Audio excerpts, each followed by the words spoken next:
Hi, I'm Mayor Jen Grigoraitis, and welcome to the Melrose Minute, where we bring you news you can use from City Hall.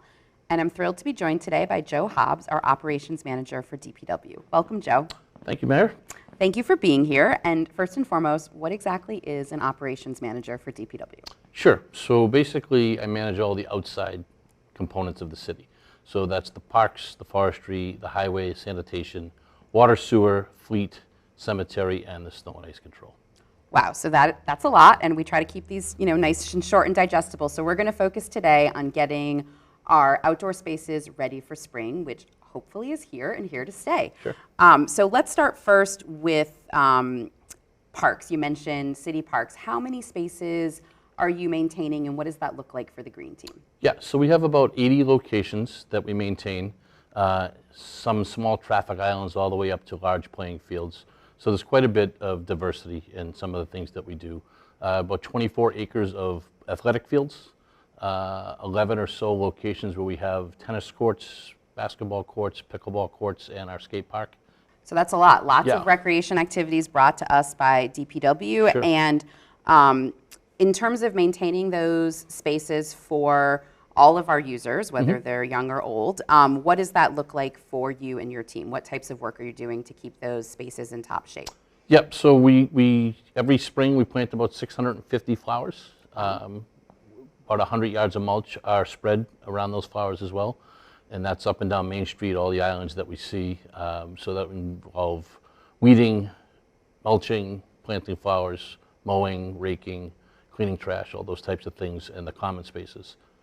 That's great, and I know it makes a difference, and people love to see things looking so fresh and beautiful. In a different side, I know that you do a lot of work on behalf of our veterans groups to keep our monuments looking fresh, and there's been some new additions. Can you talk a little bit about that? Sure, yeah. So Memorial Day is a big day. We prepare for that. We start preparing for that early. So all the veteran sites, we'll go out, we'll maintain them, we'll edge them, weed them, mow them, make sure they're in top shape. And this year we're ready to unveil, and we should be ready to go on Memorial Day, a brand new Gold Star Memorial atop the knoll, which for Gold Star families, which is fantastic. Plant some flowers, benches, a new monument, new irrigation, all that kind of stuff. So looking forward to it. That's great. I think that will be really appreciated by our Gold Star families, and it's really wonderful to know that there's that partnership between DPW and our veteran services groups. Let's talk for a minute about playgrounds. I was actually surprised to learn that Melrose, a city of only 4 square miles, has over 30 playgrounds. Correct. We have about 33 playgrounds that we maintain. So that's swing sets, slides, all those types of things the kids play on.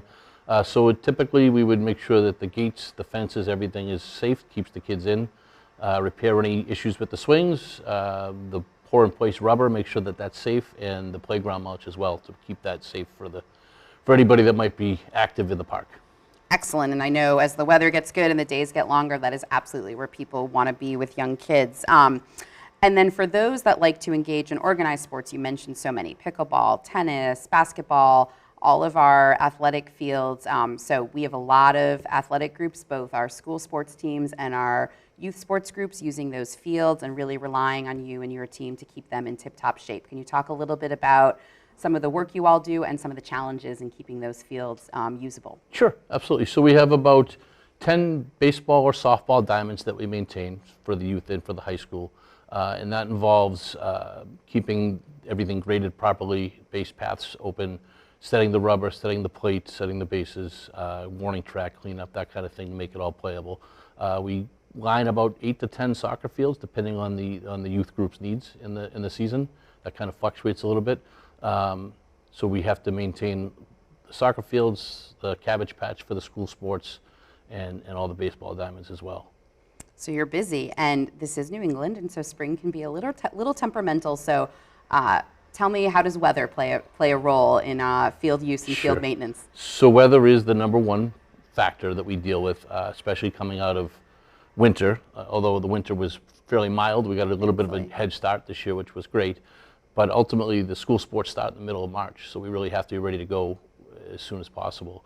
And then all it takes is the rain that we've had for the last, seems like 2 years, to make things unplayable pretty quickly. So we've done a good job of keeping up.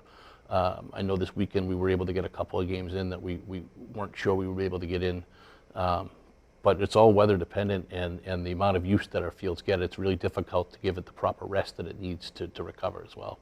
Yeah, I know. It's such a challenge. On the one hand, we have so many young people wanting to play sports, which we're so thrilled to see and want to accommodate that. And then on the other, every time we put more feet on fields, we know that those fields take a beating that they need to recover from. So my other question is, how many times a day do you talk to Joan Bell, the Director of Parks?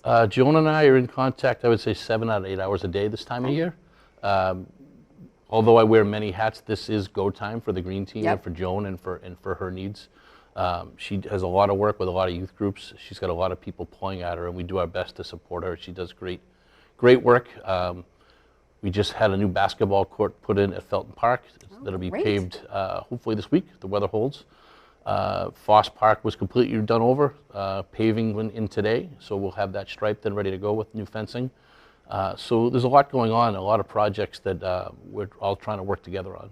That's great, and we know there's so many community partners helping out, the Chamber of Commerce with the flower baskets, our youth sports groups working with Joan and helping to make sure we're able to give everyone access to fields, and it's really great that we have the green team kind of leading the way on that. Sounds like some exciting new things coming online soon for everyone. Sure. And my last question that I know many people want the answers to is, when can we expect the parklets to be back? So the parklets will hopefully be out next week.